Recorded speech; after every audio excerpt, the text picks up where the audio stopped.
How's everybody doing? Welcome to the longest vlog ever.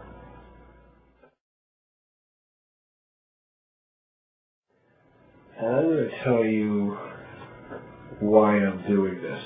One of the reasons, because as I figured out, there were several reasons. I'm going to tell you at the end of the video.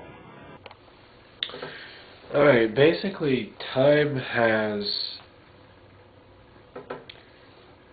very little to do with the rotation of the Earth. The rotation of the Earth creates a convenient division into what's called days. So that's 24 hours approximately. Flying around the Earth, would therefore have nothing to do with time, because time is not created by that. That's an artificial construct that is invented by people that are trying to create schedules. They have divided up the globe into these sections of time zones, which are just like creating the illusion or the confusion in your mind that if you go back, like from one time zone to another time zone, you get like less an hour and less an hour and less an hour. That's all bullshit. Pardon my French. It has nothing to do with the flow of time from now to now to now to now to now. So, I hate to burst your bubble, because I think you wanted to hear something more like along the lines of, you know, cracking the code of time travel, but I can't do that. I want to, but I don't want to just repeat like some harebrained formulas or a theory of how to escape time, because there's really only one way to affect the flow of time, and that's through meditation. Just meditate. Meditating is the only way to escape from time. But unfortunately, when you escape from time, you're only going to have to come back to the schedule of time that civilization has set up, and then it's going to be like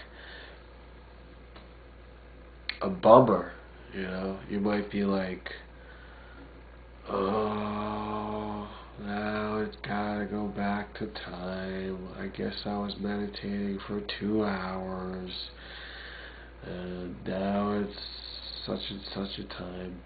But you see, when you're really meditating, you can realize this while you're meditating, and you can realize this after, before and after the meditation, that if it goes on for a minute, or if it goes on for an hour, or if it goes on for even longer, that meditation is like timeless.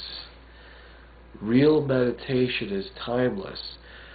So flying around the Earth will not change the flow of time, but meditation will. And it took me long enough to answer the question, but I will say that was a good question, guys and gals. And if you want, check out the video. It's a video response, and it should still be there.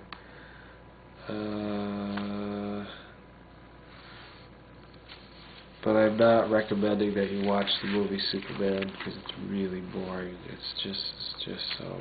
I'm sure you've seen it already, and actually, if you have not seen it, don't bother. It's a waste of time. Not unlike this video. This is the real deal, and the next question, we're going to skip over this because these are questions from the videos. We're going to say, what does this, okay, I see.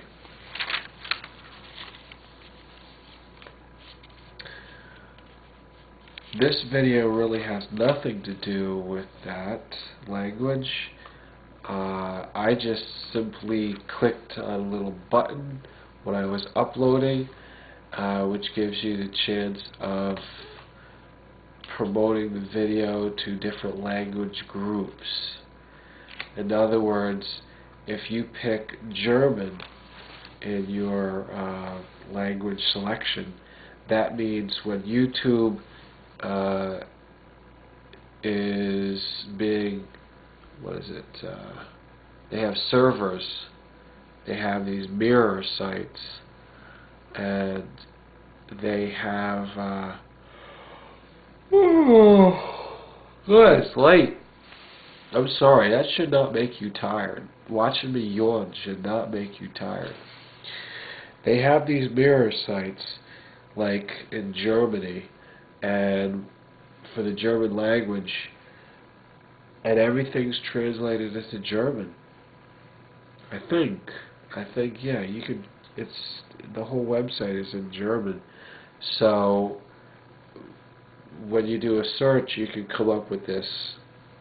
I'm not totally sure because I did not recently check out the servers in Germany. Actually, there's one guy who said he was in Germany. Maybe he could check it out for me. I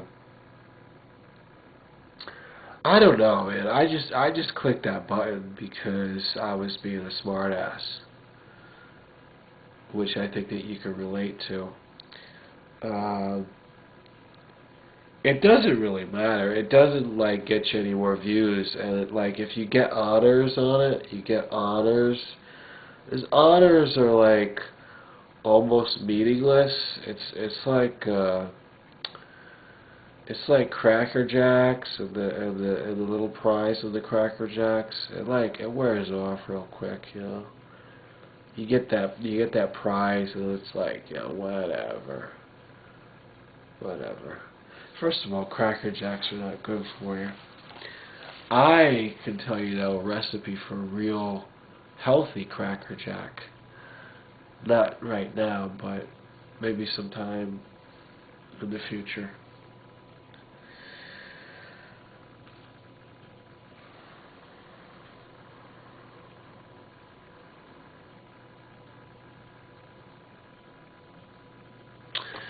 Yeah, I know, it's not really cheating. It's not like I really thought that I would gain anything. In fact, it has a possibility of losing if I did something like that. So it's not like I'm really doing it to bend the rules. I'm just clicking on the button and saying like, maybe German-speaking people, which are much smaller percentage of the overall YouTube population, the YouTube demographics, you know, maybe the German people will be able to see the video if they do a search or whatever. On other videos, I pick Chinese. I often do that for videos that I feel are very much different, because the Chinese language is so much more different than the English language, even more so than Germany, because China has a language that uses different characters. You know, they're not hieroglyphs, but they are pictoglyphs or pictographs, and I will click on the box for Chinese if I have a video that symbolically is like speaking Chinese to an English speaker.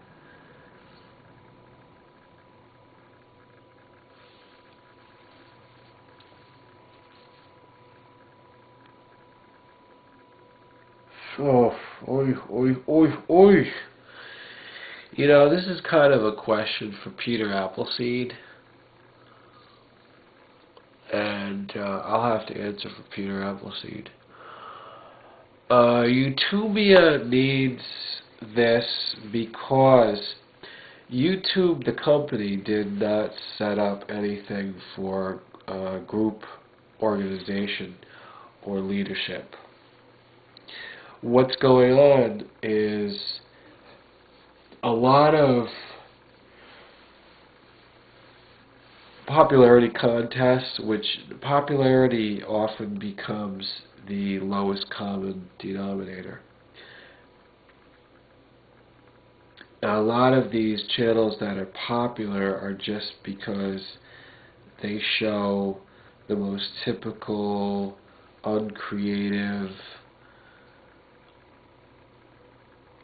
I don't know how else to describe it. It's just mainstream, typical, predictable, superficial.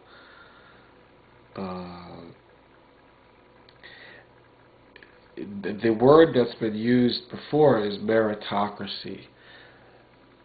When a person gets all these honors, like views, like, what else is there? The views, the ratings, the subscribers. When they have accumulated all these little things of merit, they move up the scale to become the top dog. And the top dog is not selected by a very natural process.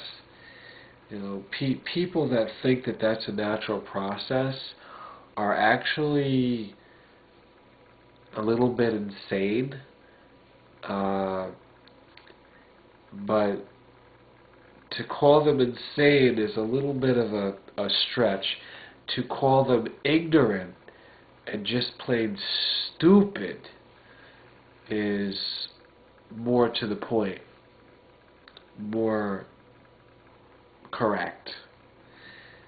It is complete ignorance to look at the YouTube system and say whatever comes out of this cheating system will give us a leader. We need a leader who is able to uphold certain moral standards, and at the beginning this person has to find out what the moral standards will be. This person has to represent the bigger picture of the video sharing experience, the entire video sharing culture, not just on this website, but on multiple websites. So, unless you have a specific recognized leader, a specific recognized representative, because I know some people just somehow don't like the connotation of a leader. Well, you know, we live with leaders all around us. There's a leader for everything, every aspect of culture that exists, and we have dealt with this. We have coexisted with these leaders. We have followed these leaders for many years, even from the beginning of our lives. So I don't want to condone anybody's apprehension about the word leader. I just want to ease them more into what it is. It is not just the verb to lead. It is a verb to teach. It is a verb to guide. It is a verb to inspire. I mean, the YouTubia representative can be a inspirer.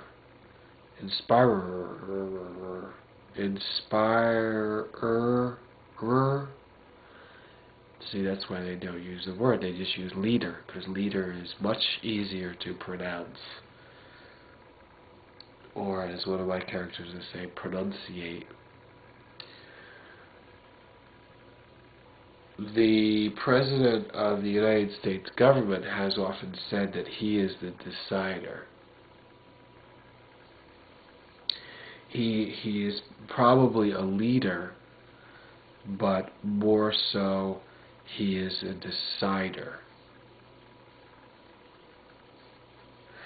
So also Utopia needs a decider, because unless the Utopia has a proclaimed decider, then who is doing the deciding? We will never know. We would never know who's supposed to take care of certain problems, who's supposed to be the central figure to organize all the opinions. Because you see, when there's anarchy, nobody really influences anybody else. Everybody is just an island. There's no organization whatsoever in a real anarchy. So people that want anarchy are actually some of the most immature people in the world. And I know a lot of you are listening in who have anarchist tendencies. Well, don't worry, I have anarchist tendencies. And anarchy is a feeling that we get because we want to rebel against the system. We want to rebel against the authority figures because we have a problem with authority. We don't like to be told what to do. Well, if somebody has the right ideas and they tell me what to do, I'm going to do it because they're the right ideas.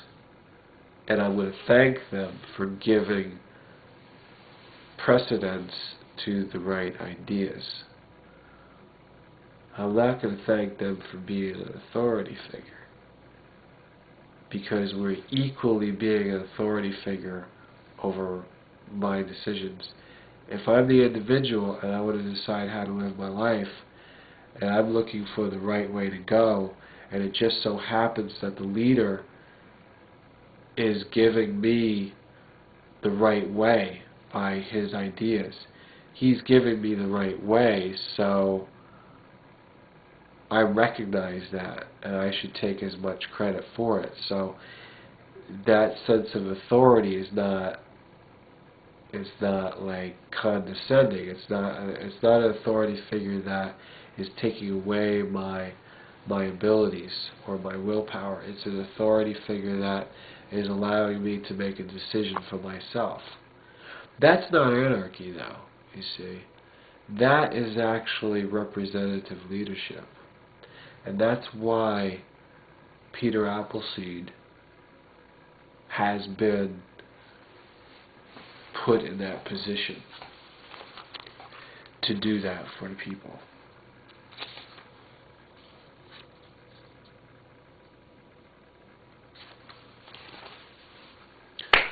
Well, you know, special effects are special. They just give you the ability to spice up what you're seeing. They make little color effects. They make motion. They make waves. They make, you know, whatever it might be. Stuff that you don't see in real life.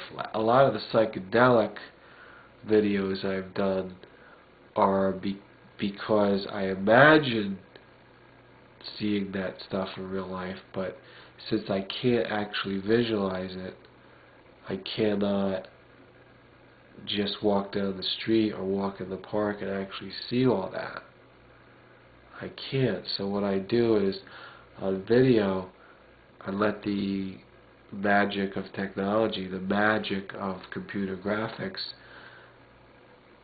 alter my perception of what it is, whatever is on the video.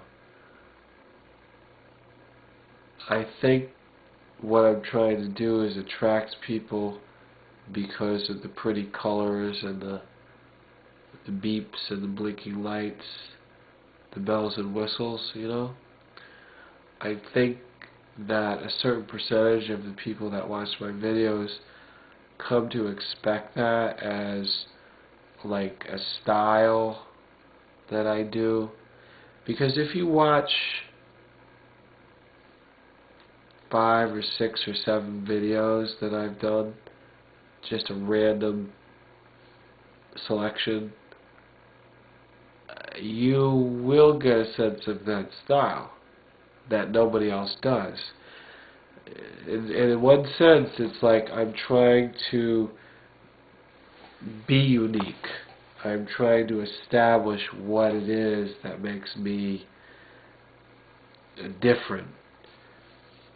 And it's not only what you're asking about. You know, you're asking about the visual effects, and you're asking about sometimes with the audio, I might modulate it or put in extra noise.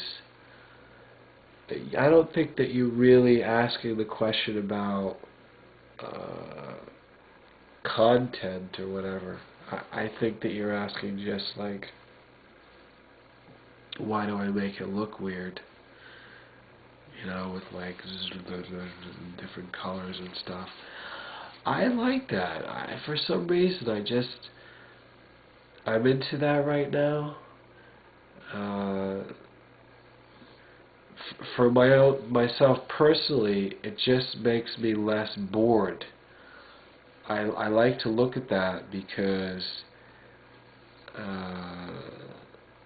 if I look at just what I see with the natural colors of the room, it's not interesting enough, because not only are we trying to get people to like catch on to a recognizable theme or a style, but we're also competing with thousands, tens of thousands of people that are doing the same thing. So if you're asking me about special effects and you don't want me to do special effects, I want to make sure that you're one of those people that just come to my videos for the message and for the content, and not for the superficial colors and all the effects. Then that's great. You're actually one of the viewers that I appreciate more.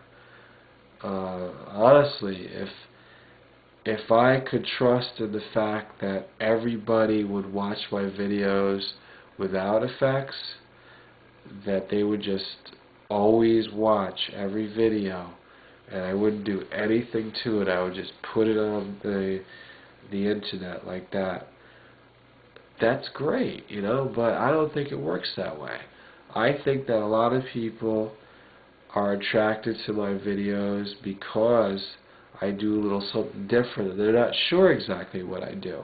In fact, there's not a lot of people that know exactly how to do that, because I'll put on like double or triple effects. I'll do something like, and I'll create a combination that can't be duplicated very easy. I will create stuff that I don't even know how I did. So I don't want to get too much into the specific craft of it. I just want to say that you need to give me more feedback, or people need to give me feedback, because if you just want to see natural color, no editing, all that, then I will create a whole section for that.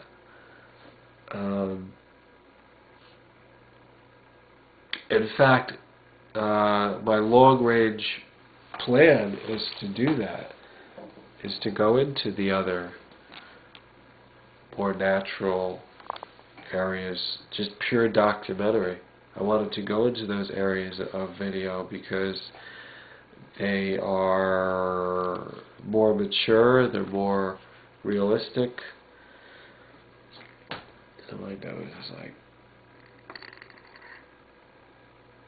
Anyhow, I don't want you to pay attention to the sound of my voice. I want you to just hear the words. I don't want you to hear sound or anything like that. Just hear the words. Hear the thoughts. Focus on the thoughts and the ideas, not the sound of the voice. That's your mission for today. If you can do that, then I will worship you. I will like congratulate you for doing something that is like so incredible. In fact, I wish I could do that. If you were able to do that, then you need to teach me how to do that.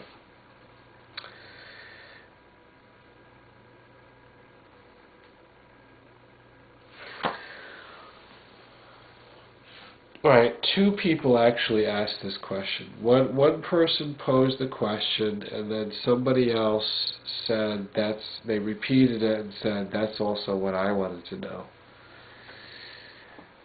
So, first I just want to explain the definition.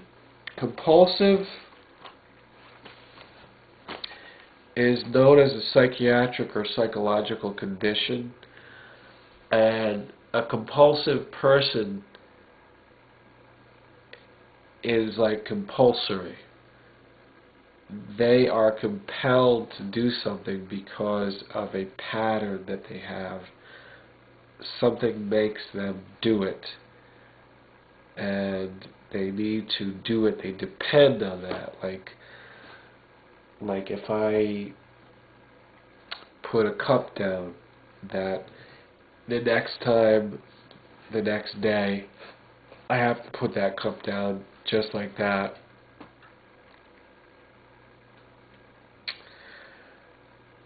I am attached to habit, or I'm attached to this self-created order. I depend on that for my sanity. In other words, not that I do, but I'm saying that's the definition of that.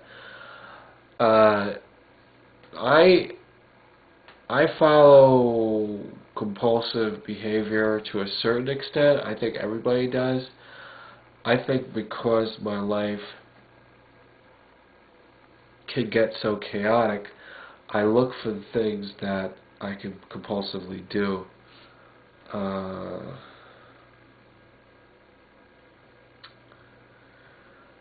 I think probably as I go through time that I will get to the point where I'm very compulsive, but it's not like a compulsive condition that is a problem. It'll be a compulsive way of life that makes a lot of sense to keep repeating it, to keep it in its habitual pattern. At this point, I don't know exactly what those things are, so that's why I'm not compulsive. I kind of do things just because I have to get through life. You know, I don't have the perfect life that I plan to have. At this point, it's getting better. I'm getting better at the types of things that I want to do, the type of daily life, but I'll do stuff, and I try to give you an example. I don't think of any right now. Well, maybe you want to know how it does with video, because with video,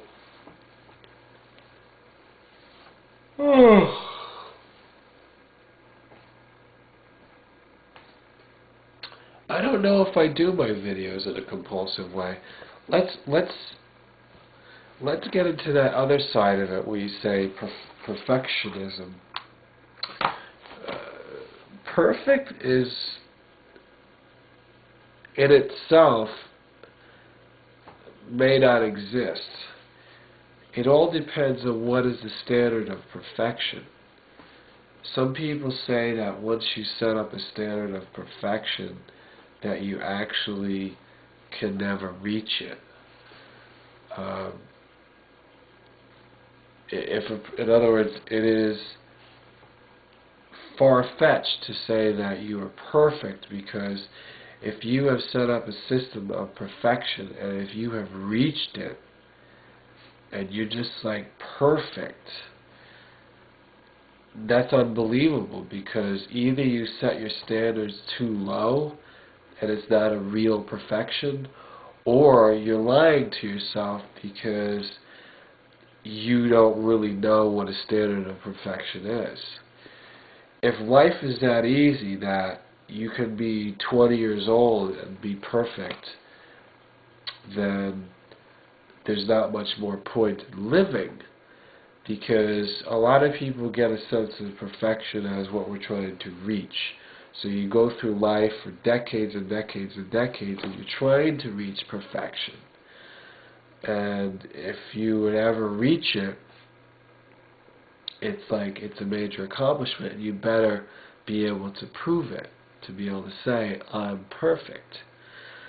So then people are left with kind of a quandary, because we don't all want to be like less than perfect.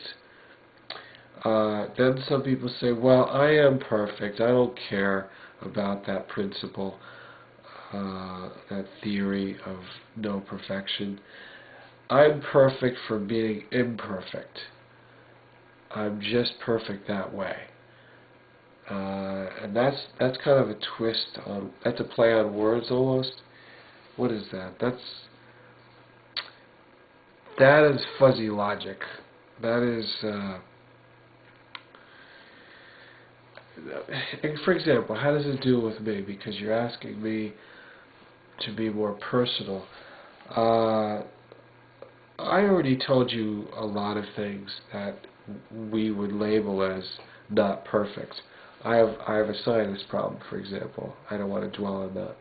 I have some problems in my relationship.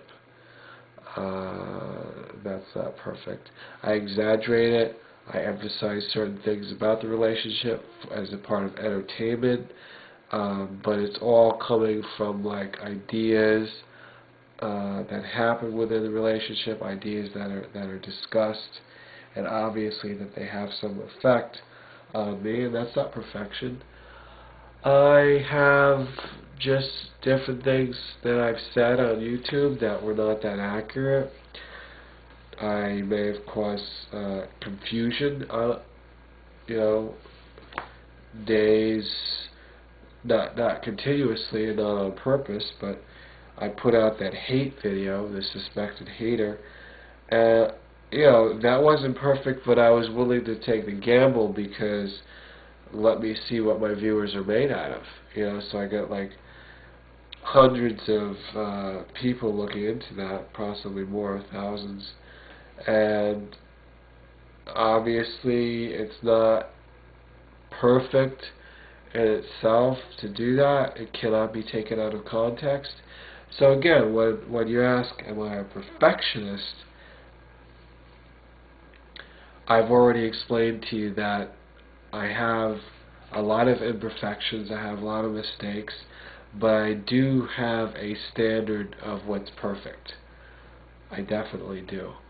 In fact, I should spend more of my time focusing on or meditating on what's perfect, because actually if you do that, you will be able to get closer to perfection, because you're manifesting it.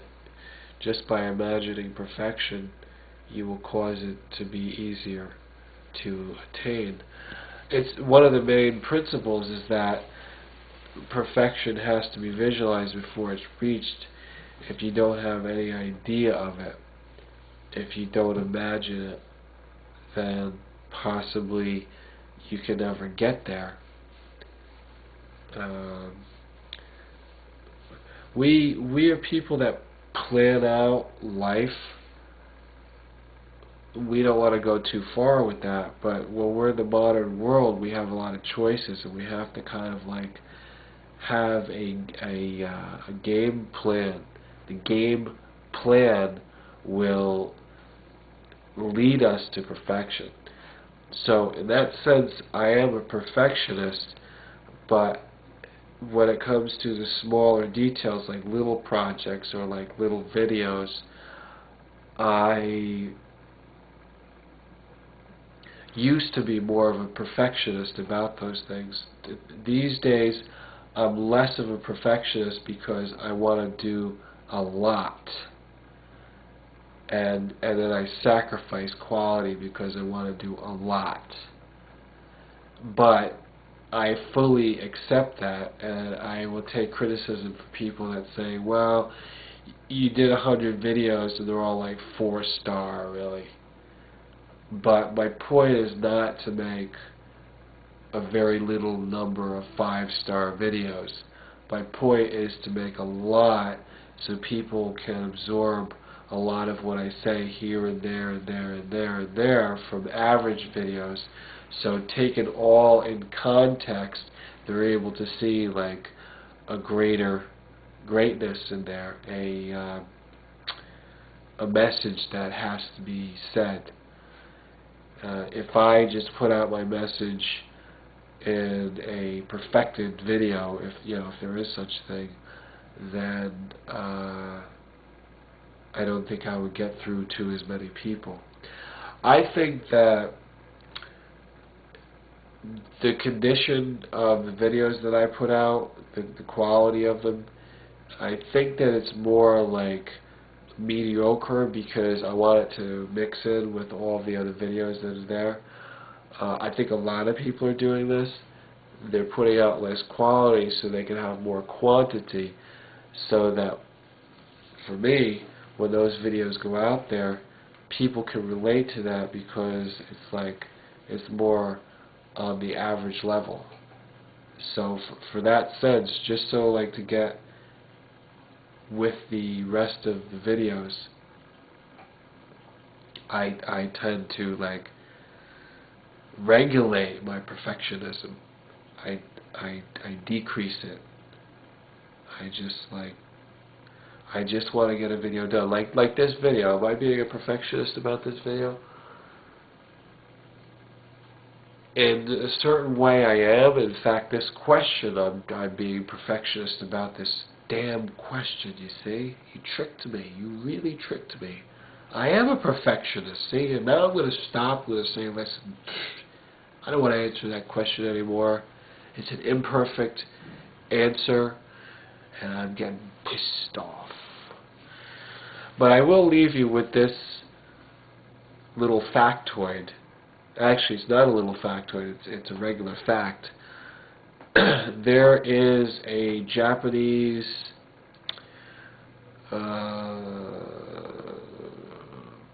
I don't know whether you want to call it a culture or a Japanese tradition that takes a perfect object. I think they were talking about a sword, or they were talking about something else that they made, and they make it perfect. Or actually, it could be a painting. I don't know. But they take the object, and when they're finished with it, when they're finished creating it, they do something to it, or they leave something out, so it's just not perfect. They specifically make a mistake on it, like a very tiny little thing. It's there. It's not overwhelming, but it's there, so that when you look for it, you see, oh, this is not perfect. This object, this creation is not perfect. So I thought that's the way I am.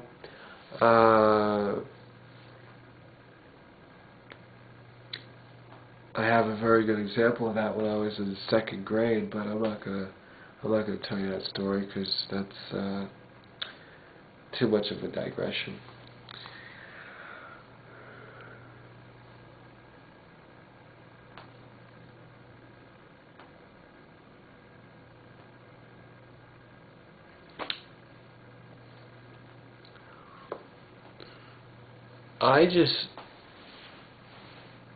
I wasn't trying for a shape. No, the only shape that I was trying for was a lot of guys, like 99.9% of the guys that do a style, they go like this. They go horizontally, they do the flat top, they cut, and when it comes to here, they like cut, they cut, they cut. They have all these cuts that are this way. I am the only guy, I'm the first guy that cuts this way. That's the vertical, and you need the vertical sometimes to see.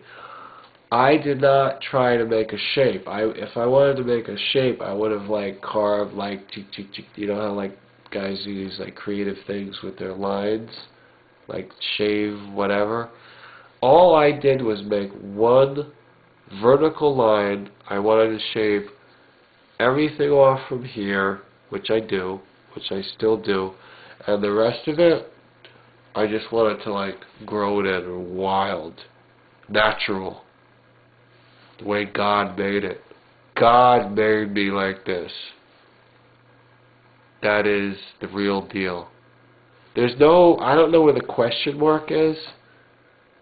If you mean by your question a question mark shape, there's this. This is like a G. This is a G for giant, for entertainment. Maybe there's an E for entertainment and a G here, like a E, the sideburn, and the, I don't know. All I can say is that I made the vertical, and I'm going to stick with it. That's how I am. And for all of history, people will remember that I'm like that. That's all. And by the way, while we're on the subject, I want to invite any one of you guys out there, because actually most women will be left out of this. Not that we can really do anything about it, but you just don't have this kind of like craziness going on, this kind of barbarianism.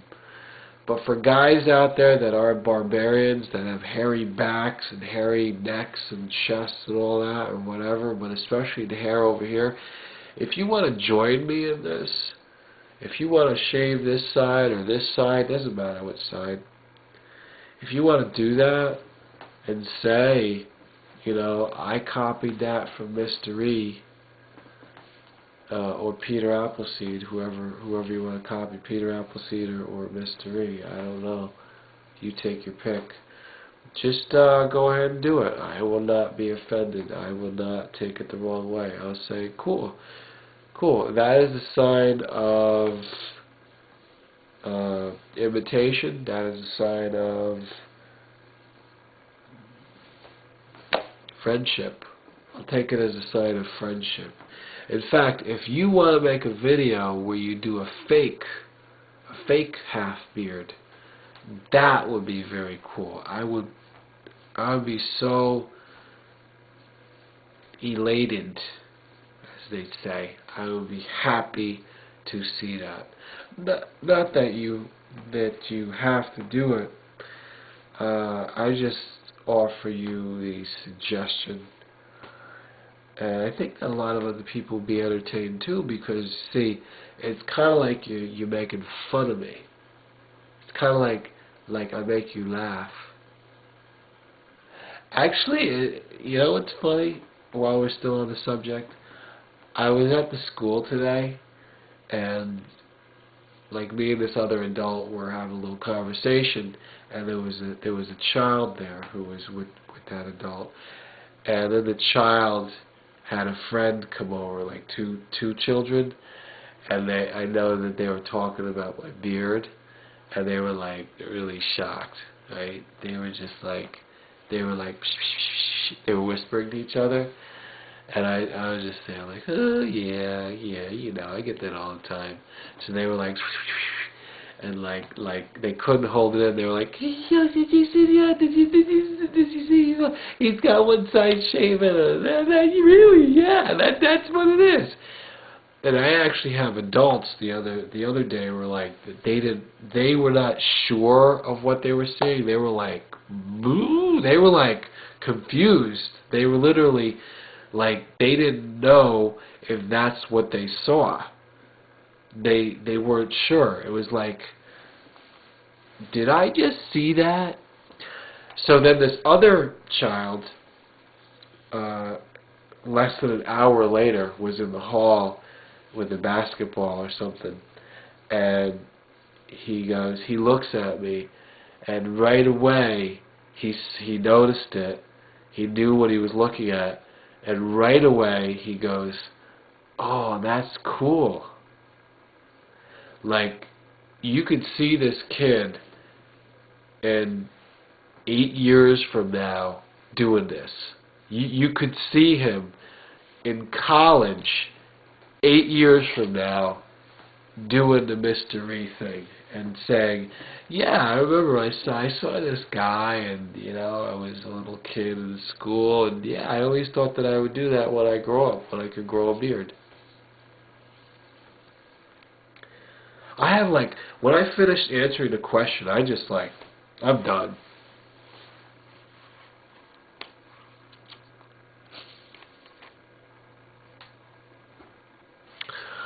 Oh, okay. I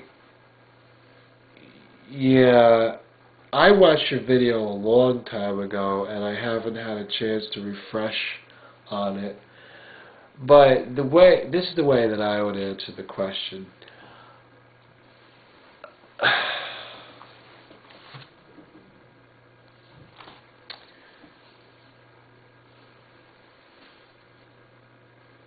Well, the meaning of life to everybody is supposed to be like purpose.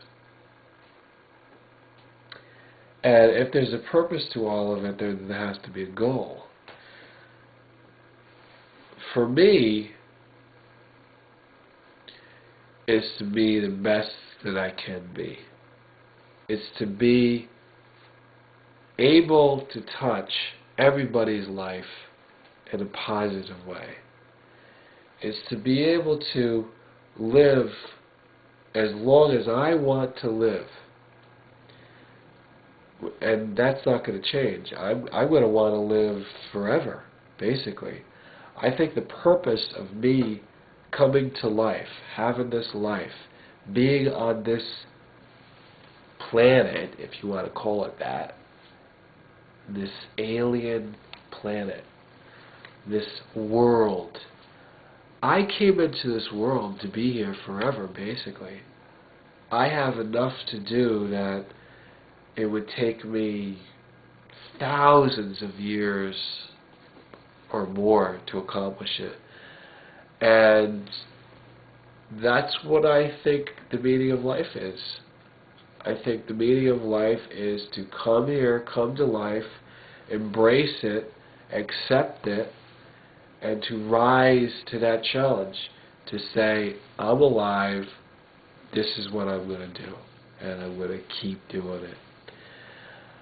Another meaning that I have, a personal meaning and a purpose, is to get other people to think the way that I do, to get the most possible people to think the way that I do, because I'm a very generous guy.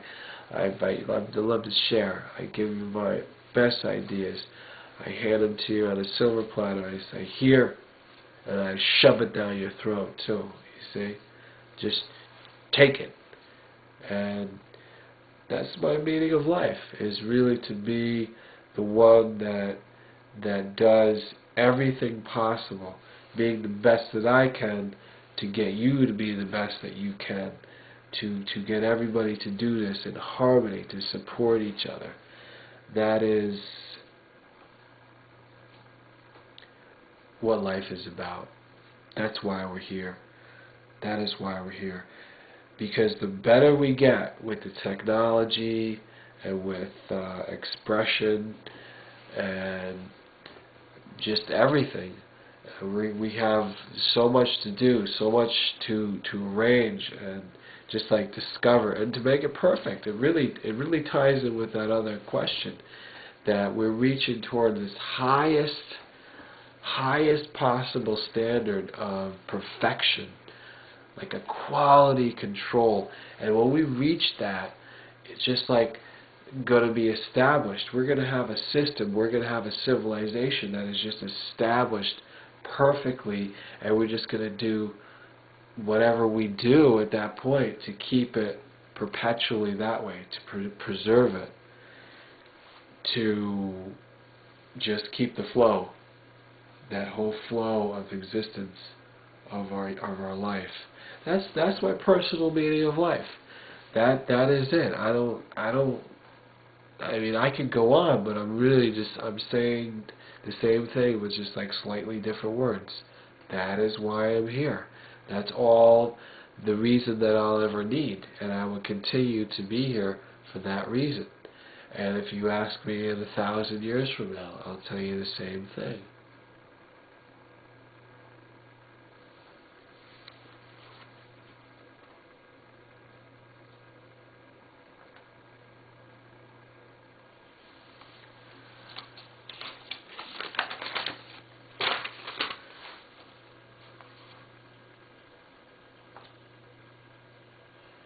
This is...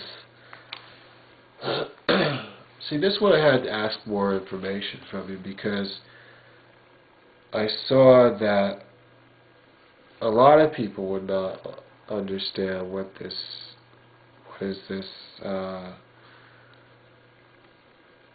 I think a lot of people still don't know. It's like, I believe it's a science fiction idea.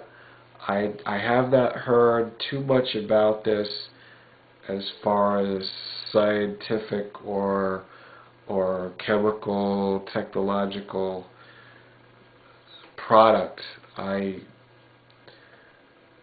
If it is coming to the market, I never really heard about it. I heard about what is that? Clones? Genetic clones?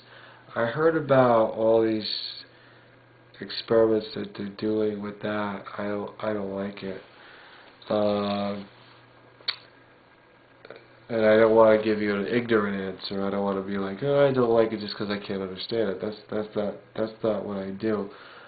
I educate myself on it. So what it has to do with this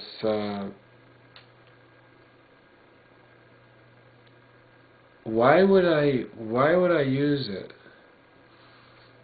I don't understand. Anthropomorphizing is something that makes you more like anthropomorphic, I'm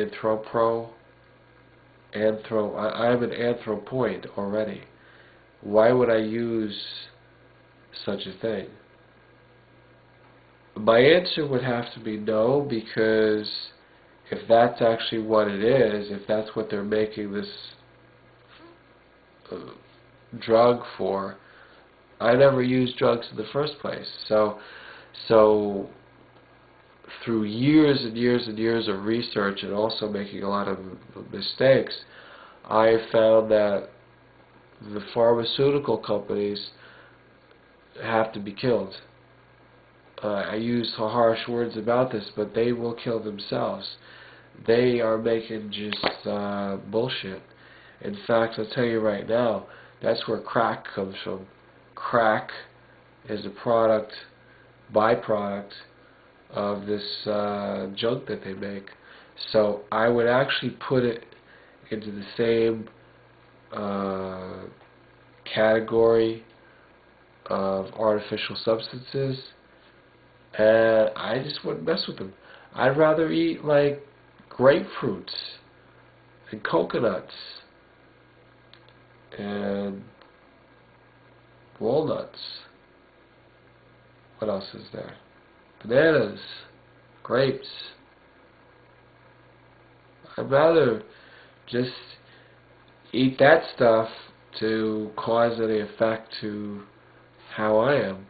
I don't know how else I could say it. I would not experiment with these types of products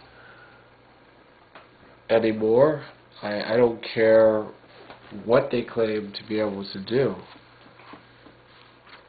It's kind of like getting breast implants, or taking those pills. Like women actually, I think, take a lot more of this stuff. I could be wrong, but seems like they have a lot more products like diet control. They have like that other thing to control their menstruation, which, as we all know, it's like causing problems. I know that it's just going to really show up 10 or 20 years later, that they can take it, and they can go out and have like random sex, which I know that some of you are out there doing. I've been there and done that, but the point is, if you take these drugs just to make that kind of a lifestyle convenient, you find out the hard way later on when you lay in the hospital bed, with some kind of strange disease. And I've seen it before. My son's mother, and so I'm telling you from like real life experience. I hope I'm answering your question, if I understood the question, that this is the type of thing that it is. This is the category of drug. It goes on to say,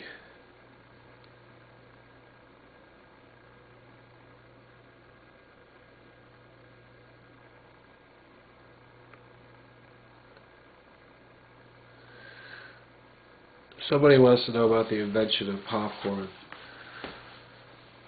Well, popcorn was, and I hope you have your popcorn while you're watching this because it's a long movie. Corn, you see, I never really liked the word corn because barley corn, John Barleycorn, corn is a grain that they have in Europe. In America, there was a new plant that was called maize, maizola.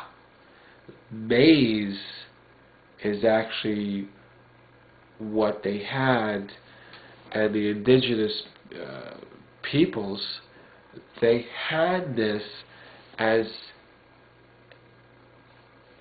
a staple food. This was made into a lot of different recipes, and what they would do is, when it was dry, they would just store it that way, and probably a combination of just a mistake or like a inspiration, a spiritual inspiration. They just took this stuff and heated it over a campfire, and suddenly they discovered popcorn or pop maize. Pop maize. See, it just doesn't sound right because you were hooked on the idea of popcorn. So that's how it was invented, and eventually later the colonials got the idea and spread it to the rest of the world. So that's where it comes from.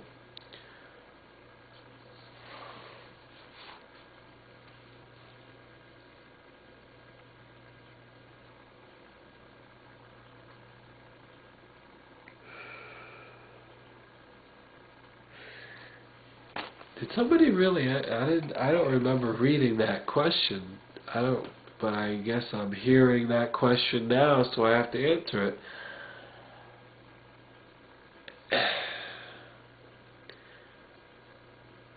First of all, it's impossible to eradicate religion. It's totally impossible, because as soon as you go against religion, like they tried this in the Soviet Union. They tried this in several other places, and every time it's tried, religion will pop up again, because you got to understand what religion is.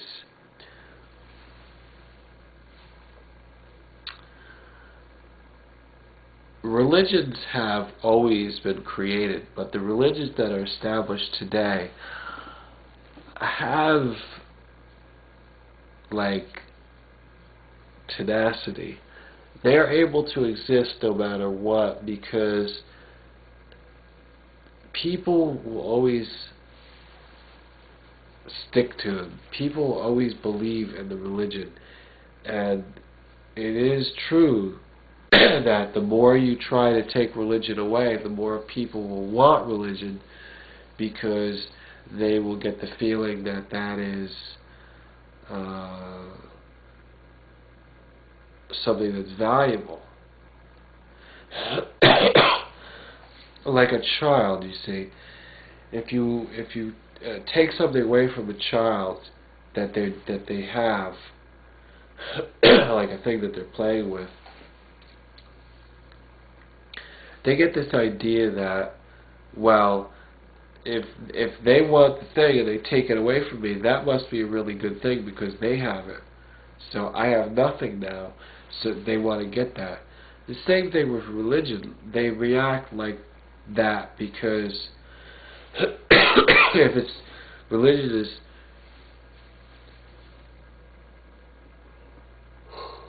I'm not doing a good job of explaining this, actually.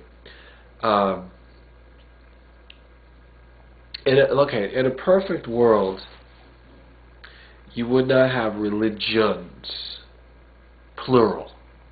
In a perfect world, you would have one religion. Therefore, at that point, would they really call it a religion? The answer is no. They would say that at that point, at that hypothetical point, which actually is not so hypothetical, it is a goal. It is a very specific goal, and a lot of people under the religions are afraid of this goal because they know when this goal is reached that they will lose their religion.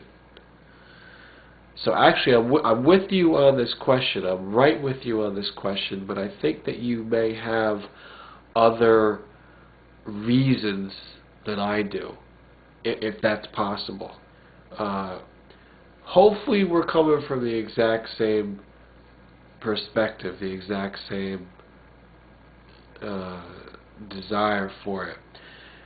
In this hypothetical future that has no religions, because there's only one religion, they will say that all the religions of the historic past have led up to their time, that these religions were a path that could lead you to a perfect idea of beliefs.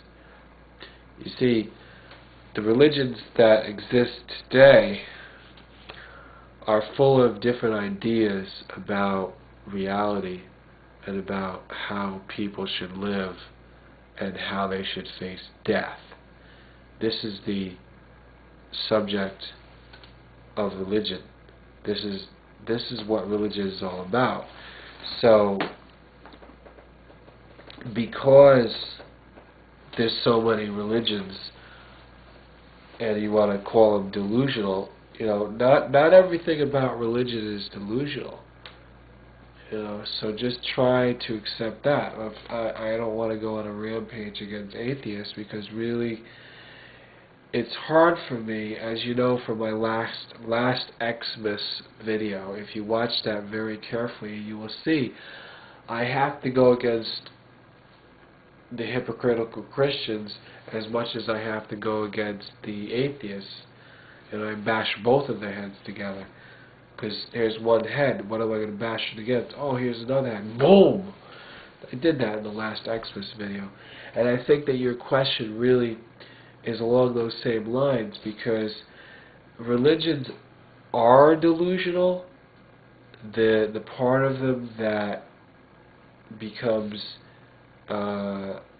ridiculous belief, like belief that, for example, Jesus Christ was the Son of God, the only Son of God. First of all, if you look at the scripture, it doesn't say that.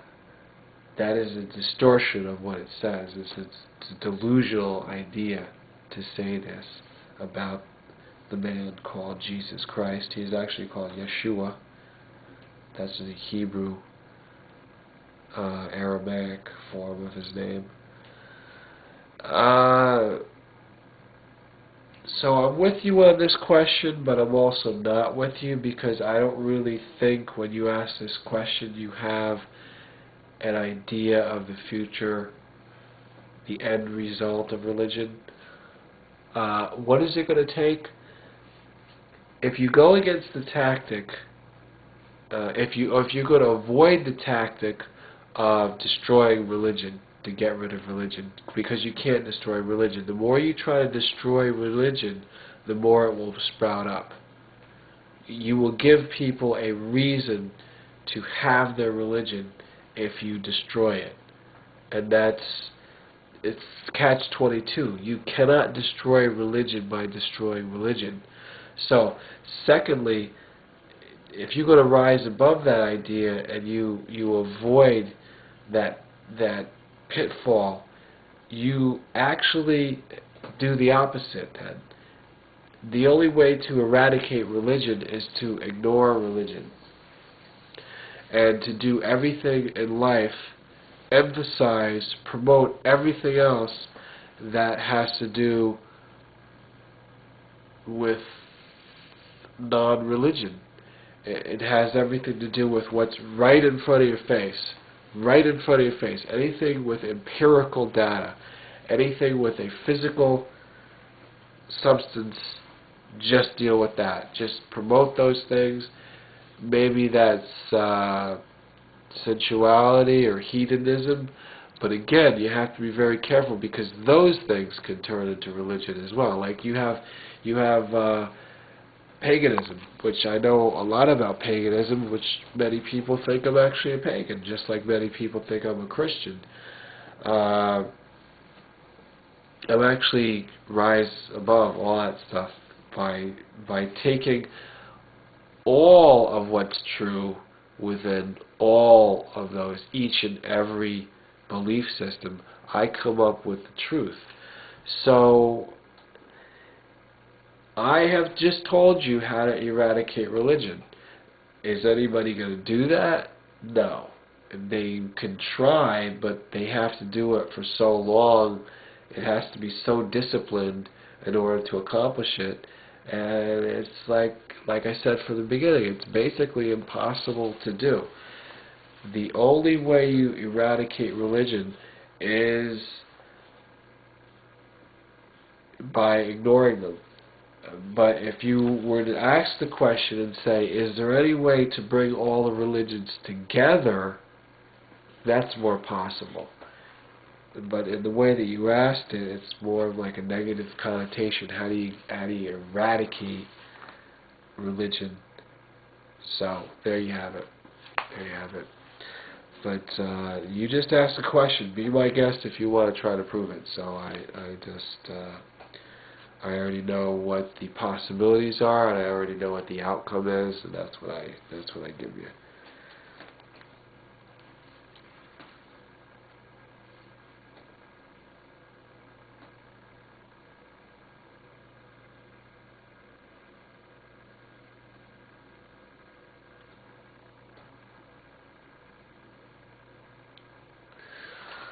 All right. Well, this is a lot of stuff here. This is pretty deep.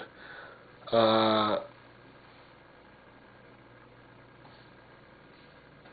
I agree on that?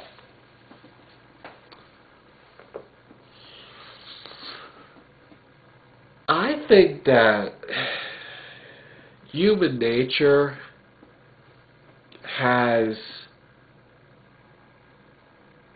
gone in so many different directions that progress or progression, is that what you were saying, progression?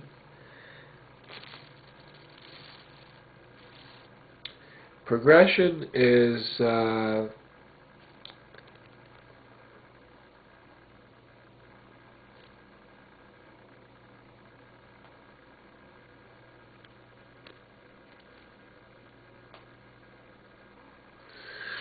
I might have these questions mixed up, but let me just try to go with the wording that I see here. The wording,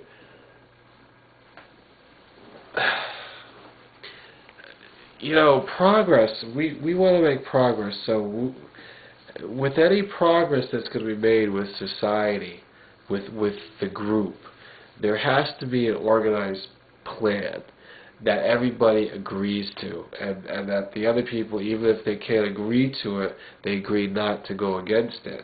So once you have this absolute plan, you move forward with it. You really can't blame the lack of progress in the world just on religion. because you would have to also say capitalism is also getting in the way of progression. You would also have to say that government itself is getting in the way of progression. You would also have to say that the sexual nature of people, especially males, is getting in the way of progress. And last but not least, you have to talk about war, because war is just a thing that comes up. There's many excuses for it. The government would start up a war, but it goes much deeper than that. And it's not to be blamed completely on religion. I know that most wars have a pattern of occurring around religious conflict, but you could just as well say that for other causes. Religion is not a singular cause for war. Religion, therefore, is not a singular cause to go against the progress of humanity. Humanity has so many complex problems that it just takes time to have progress. Now, society, I think the way you asked the question here about society is you're saying society itself as the group gets in the way of intellectual development. Yeah, you're right in a way, because you see, the individual has the ability to develop because it's the self. You're only responsible for yourself, and you develop at your own pace. But when you take that individual who's totally capable of reaching his or her potential, and you put them within the group, 9 times out of 10, that individual will get slowed down because of distractions or because of manipulations from within the group that cause that individual to stultify. That individual will not reach their development, their full development, because of elements within the group, other individuals in the group, and the group is society. Society does have a tendency to drag down people.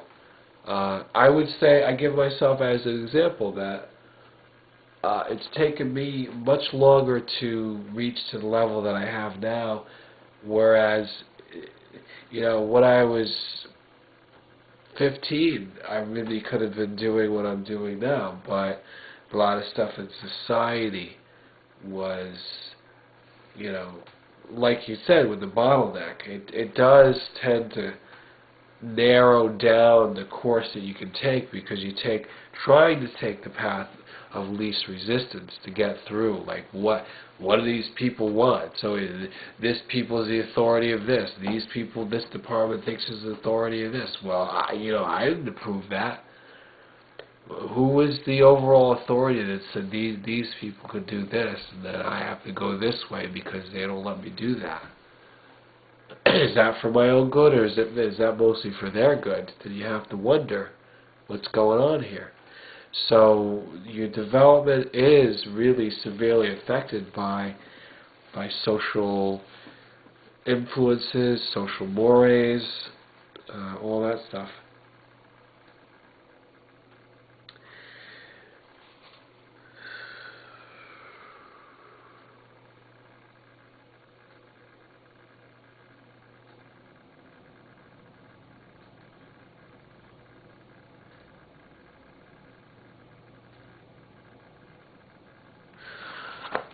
Okay, so you brought up this could be a whole long conversation about animals, because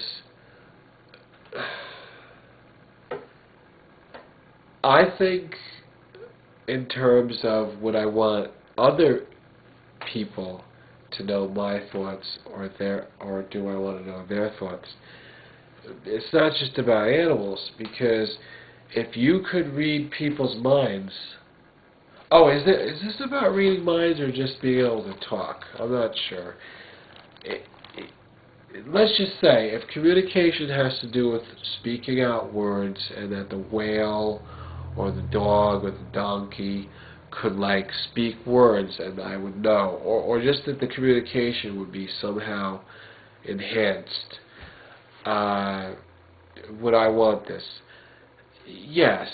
I think that's a step in the right direction. I think that we will have that in the future. Dr. Dolittle is one of my favorite movies, the original, not the newer one. The new one was okay, but the first movie was the best. And just talking with the animals is like heavenly. It means that we're on this planet to interact harmoniously with all the other creatures. So yeah, I'm affirming that idea. Excuse me. Sometimes this chair is uncomfortable. Anyhow, anthropomorphobia. Anthropomorphobia is, if I understand the definition of that term, it means that making something more like people. The fear of that, the fear, the apprehension against it. Should we consider that phobia? Should we consider that fear of going against people? Do you want to apply this to God, or do you want to apply this to animals? If we anthropomorphize God, we make God more understandable to our terms. I don't think people would have much of an idea of where they came from, where they're going, without God, without anthropomorphizing God.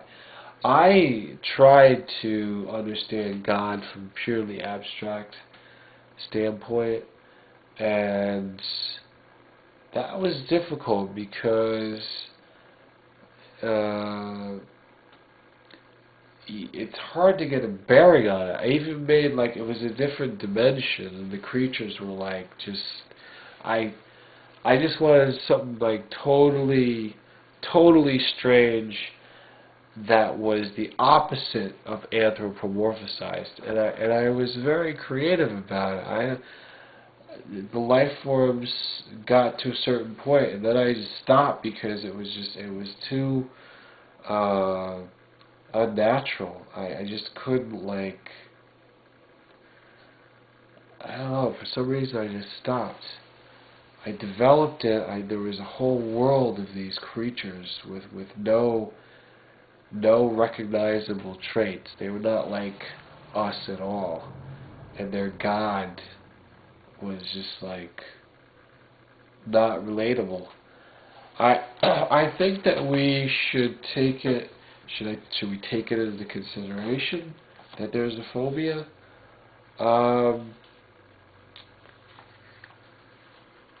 Yeah, we should, so we can understand the other point of view. Some people don't want the animal world or the wild world or even God to be made more like people because they don't like things about people. It's just as simple as that. Anthropomorphizing is going to be considered negative if you don't like things about humanity.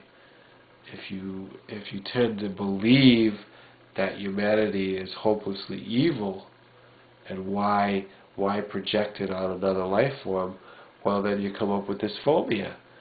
I think we should understand that phobia. I don't think we should have that phobia. It's just for studying. It's just to,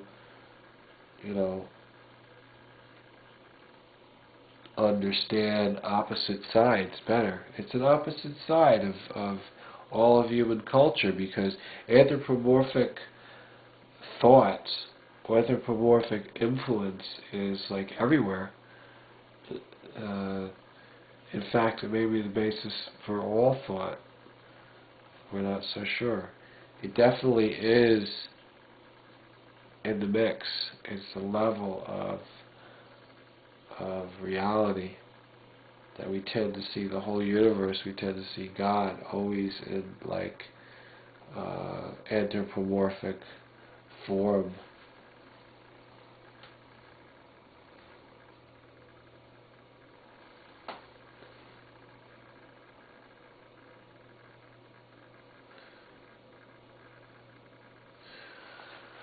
Okay, what do I think is important about it? We should study it more. Just quite simply, I studied it for a long time myself, and I was the biggest skeptic. Really, it was 1986 when I first got into it. Prior to that, I thought it was a joke, and you have to understand the contrast here. This is major, so listen up. When I first heard about astrology, I brushed it off as like total nonsense. This is ridiculous. In fact, I was thinking of it as ignorance. I literally just dismissed it as if I knew the principles of it. So I was like, yeah, there's this thing. It's like this body of thought or a belief system, and I'm just going to call it a pseudo-science. I'm just going to call it hogwash. I'm just going to call it BS. I'm going to call it superstition, and just ignore it. I didn't want to have any part of it. I was like, man, people that talk about that stuff are just like idiotic. I do not want to go near that stuff. It's very... So you get my drift.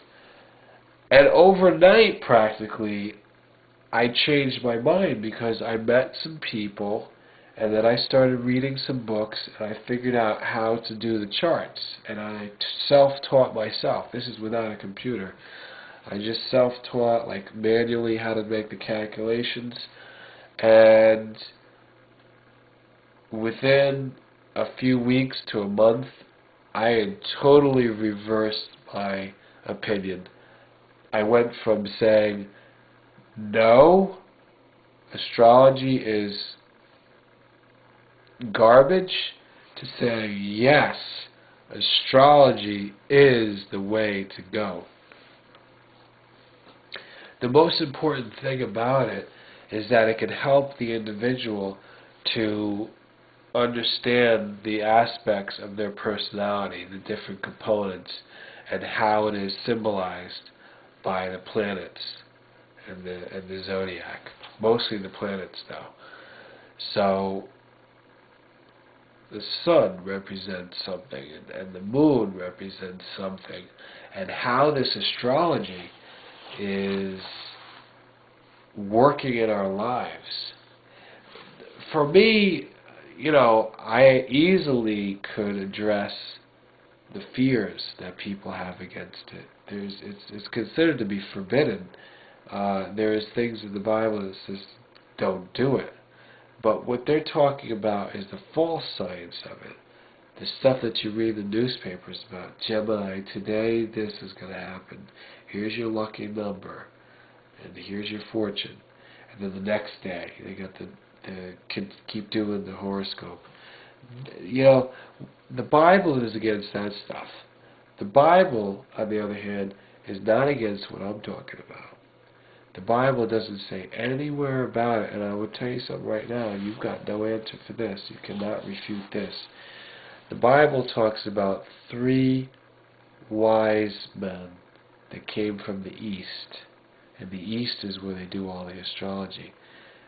They followed the stars, meaning that 3 wise astrologers followed the stars. They did the calculations, they did the astrology, and they figured out when and where the Messiah would be born. So they came.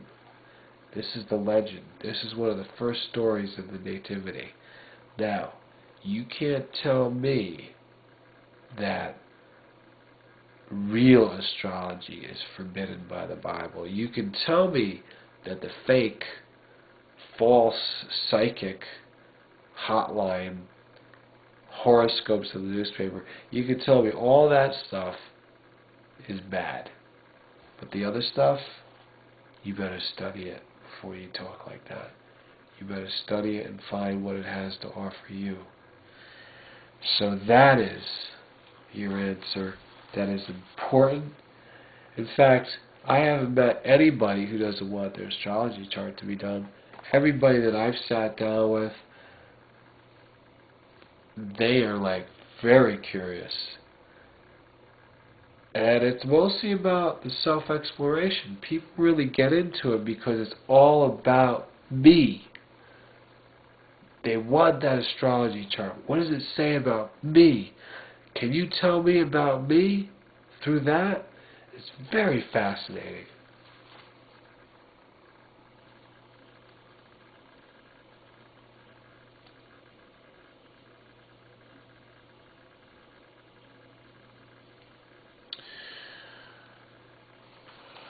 Well, you asked the question and then you took the question back. I'm going to answer it anyhow,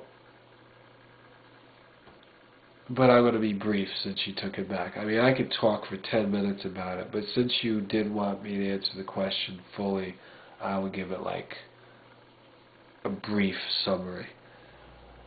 When we are in a relationship, everything seems to be better. That's why we go into a relationship, to make life better, because you have to share things with somebody else.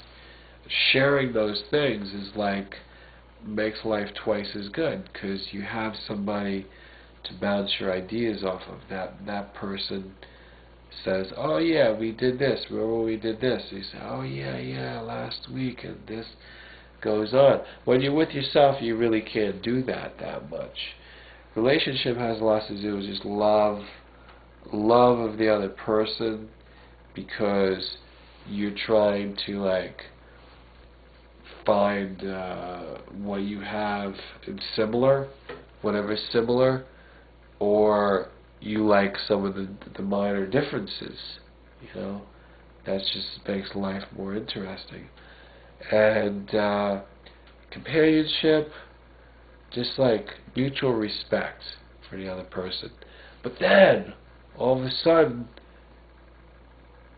if this is taken away out of our life, it can really be a bummer. It can be depressing. I've been through this like so many times, more than I care to remember. I've really been through this. I guess I'm a sensitive guy because I was really busted up a few times, and I won't let that happen anymore. Oh man, I remember like the first time I really went through that. I was up all night. There was a climactic point, like really intensity, and that night it was just so windy out in the summer. I think it was either August or September. Oh, man, what a storm. And the storm itself reflected what was going on inside my soul. Just a big storm, just blustery, just gusts of wind, and just howling, and the trees, and just nobody else was awake. I was the only one. I couldn't find another single soul out there. It was just me alone, and our relationship was just taken away, just falling apart. And, man, there's two ways to go with this. You have to search in yourself to say, do I want to be alone? Would my life be really good if I just focus on myself? But don't make that decision based on the fact that you're afraid to find if there's anybody right for you. If you want to find out somebody that's right for you, if your future goal is to end up with somebody, then all you need to do is just take some time off, be patient, and eventually it will come. When the time happens, you don't have to go looking for love. Love will find you. It'll fall right in your lap. It'll be right there. It'll just come out of the sky. This love will happen probably when you least expect it. Love can happen really when you don't even plan it. It's just, from my experience, it's just like, it's crazy. I went to this party one time in another city, I think it was Boston, and I was helping these guys try to pick up other women, you know, because, I don't know, I guess they didn't know whatever tactics that I had, and they were trying to pick them up and, you know, get the hookup. We didn't call it a hookup back then. Well, we kind of did. But they're just trying to get busy. They may be looking for a relationship or something down the road. But just to get something started. And I was just giving them the general advice, stuff that I knew that worked, just stuff about your own personality, how you got to get right with yourself. And as I was helping them, not really thinking directly myself how I could do it, like suddenly that night I met this woman and we ended up getting married. You know, and all because I was trying to help these other guys pick up chicks at the party. I was really focused on this, and I was like, make myself out to be an expert. Like, this is what you gotta do, and when you shake hands with her, well, this is not about that. I'm not gonna give you advice on how to do it, but how your state of mind has to be. Just don't worry, because when you least expect it, you might be doing the opposite thing. You might be, you know, it's just going to be there. And that's when the relationship will come back. So just be confident. Just believe in yourself that you're going to be available for such a thing. And then along the way, if you realize, like, I just want to have a life where I'm self-sufficient, you know, you can go that way too. In fact, I don't discourage that. I never discourage that because I don't discourage it in myself. In fact, a lot of times I look at my own marriage and I'm like, wouldn't I be better off as a single guy? I have to put up with so much. Marriage is not easy. And either is a heavy relationship. A deep, intimate relationship is similar to a marriage because it's building up to a marriage. So it's like it's not easy. It isn't. Having said that, all you got to do is enjoy being single when you're single and enjoy being in a relationship when you're in a relationship.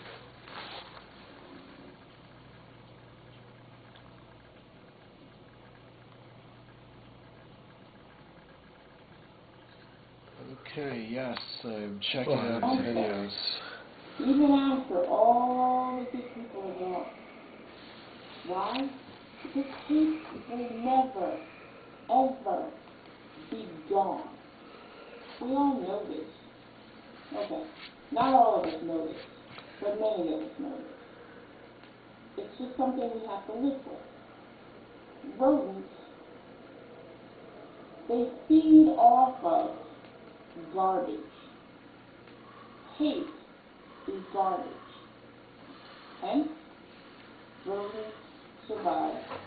Always. Well, I'll tell you, when you put out this first video response,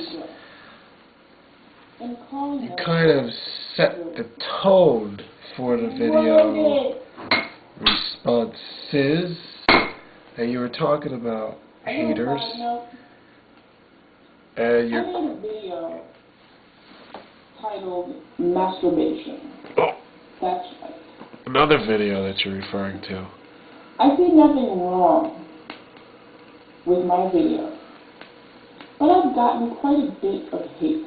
Now, one of them, I was actually able to resolve my issues with that person, and we're cool. Your video is about hate and what to call haters, and you wanted to know, do I see anything, useful about your plan, your strategy? You wanted to call haters rodents. Rodents are like rats, mice, but they're also gerbils, hamsters, beavers are rodents. Block them now. I'm not. Rabbits are related. Simply because. Well, they are rodents, I'm not sure. Capybaras are rodents.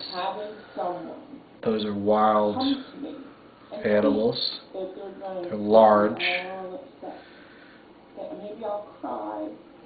Let's see, hamsters. Get off of YouTube altogether. So.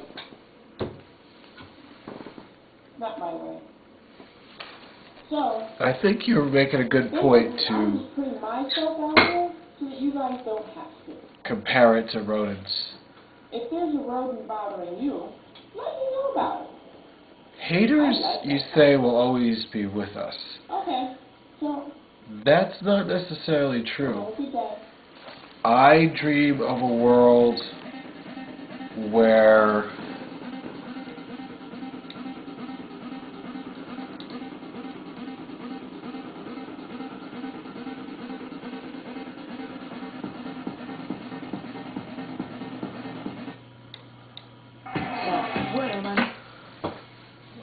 haters are not considered haters because they're just ignored. If you just ignore those people, what is their hate? Their hate is just energy that they're trying to project out. It just dissolves into nothingness and it just comes back to them. See? They don't exist as haters. My strategy for dealing with the haters or rodents is to mostly just ignore them and actually just have a way of dissolving them. I have a lot of exposure on this website. And you would think that I would have a lot more haters, a lot more problems, but I have virtually no problems. I have virtually no haters. I have no people at this point, after resolving certain issues, after making my points very clear, I have no haters, which is not to say that I want any. I'm not trying to attract haters. In fact, I don't think that haters are really capable of producing themselves against me. Think about it. I'm on the street team. Mr.Ey is an official street team guy. I am one of those guys on the street team. I just was checking it out, and I happened to say to Argent 009, I think his real name is Mike. I'm pretty sure his name is Mike. I I told him I had respect for him. I told him I understand everybody else's concern with the way you're projecting yourself, with the way you're making these ideas about street team. And I think that he took them in as feedback, as constructive criticism. And I'm watching this guy very carefully over the next 2 months after I had my initial dialogue with him. And I see like he's just generated more and more haters. It's incredible. It's just incredible how many haters he has. Even if it's not that many haters, it's the amount of actions of hate.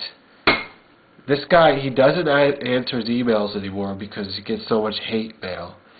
He doesn't know how many accounts there are which are imposters of him. These are like antagonistic imposters. These are imposters who are, really out to bother him. They really hate him. I'm just looking at it. It's incredible. He says that a lot of it is from Encyclopedia Dramatica. Well, the thing is, I communicated with Encyclopedia Dramatica before. And I have subscribed to a few of their channels. I don't see them as haters. I've never called them haters. They watch my videos. They see that I subscribe to them. They watch, they understand my ideas. I don't ask for them to be haters. I don't say, listen, you're wrong or whatever. I haven't exactly been embracing them. I haven't become one of them, although I don't mind. If I get an invitation, I will see what they're all about. But they don't hate me. They don't bother with me whatsoever. It's like I could say almost anything that I want. The only people that really just ignore me is like they're the gods upstairs, the YouTube corporation. They write to me and they say, Mr.Ey, we want you to take over the site. And I guess apparently they took it as I disrespect them. I said, I don't want to take over the site, not just yet. I said, you can deal with that. Do a lot of the legwork. When you're all finished, then you can hand over the wheel to me. I don't want to take over the site yet. So these are the only people that really hate me. But the rest of the multitude, thousands upon tens of thousands, I don't get bothered by them, the rodents, as you call them. Maybe it's just like my savoir-faire, my nonchalance, my coolness.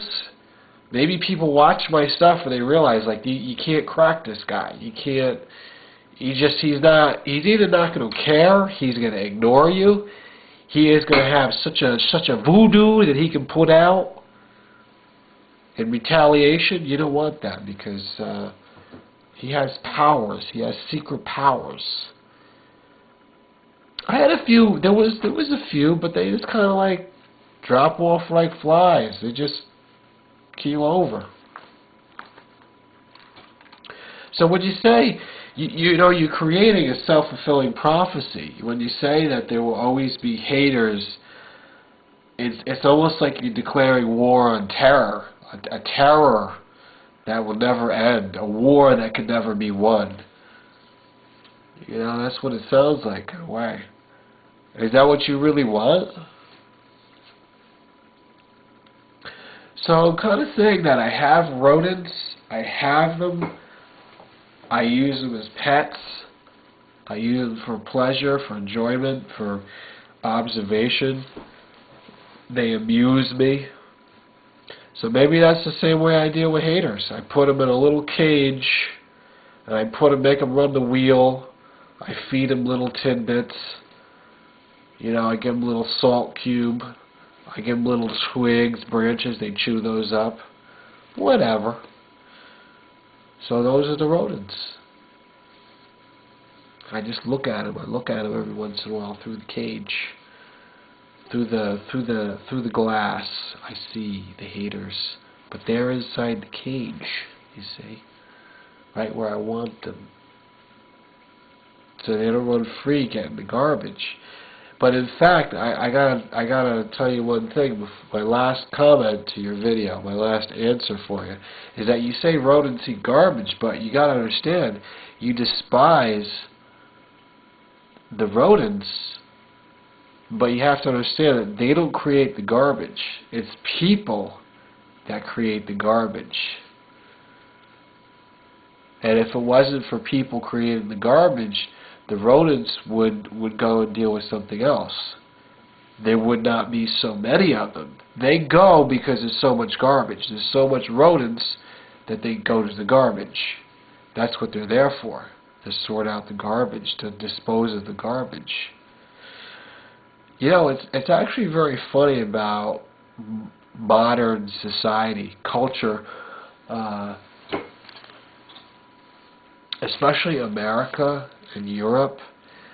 Like, the most popular pet is a dog.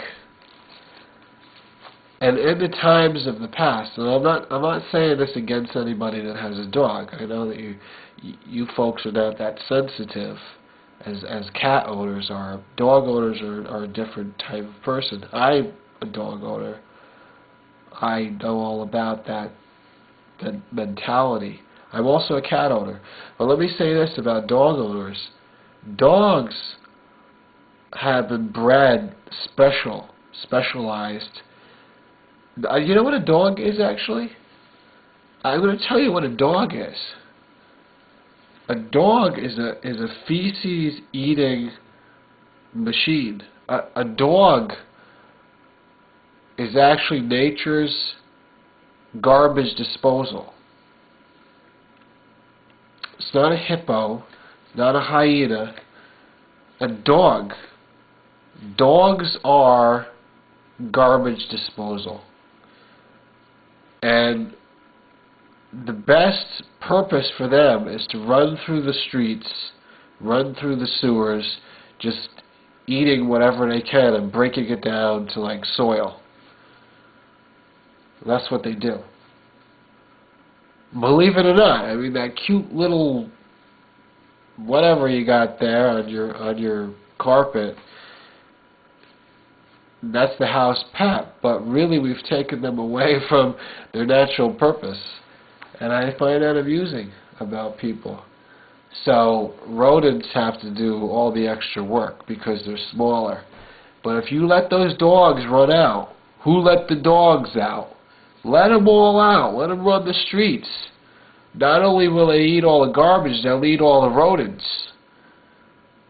Then you wouldn't have to complain about rodents. You wouldn't have to complain about haters. So that's what I kind of do. I hope I answered your question sufficiently. Now I'm going to go to the next question, which is, I already did the question about the flying around the Earth. That was one of my first answers. Now I'm going to go to these, which is actually two questions, two videos from the same person. I'm very impressed. This is one of my associates who does really good video responses. In fact, several months ago I did a video response for her because I was just always really impressed by the way she was doing her videos, and I think more people should get involved with communicating through videos with Rachel, because you really get a lot of good responses. And here we go to her question. What is it? That we celebrate new. It's about the calendar. She's asking about New Year's Day. She actually did the video on January 3rd or January 4th, I think. I guess I'm not quite in the dead of winter. It's just after. Yeah. Basically, this is the thing about January 1st. January 1st has almost zero importance. It's just like, if they called it any other day, if they call it December 14th, or they call it like February 11th, or they called it July 23rd, it wouldn't have any significance whatsoever. As far as when you compare day by day by day by day by day. Every day has its own specialness to it. Like if your birthday is one of those days, July 23rd or February, whatever those dates that I gave, those are important personally. But when you look at the full year and you say, what is significant about the year? We're going to go into pagan. Okay, I'm going to give you an overview of what it is to be a pagan. Not as if I'm a pagan, but I do have an expertise about paganism. What is pagan, what it's become. The reason I mentioned that is because I think it's the cycles. And when you go through a cycle, it's not like all the cycles are the same, which is Okay, so now you're talking about the other calendar.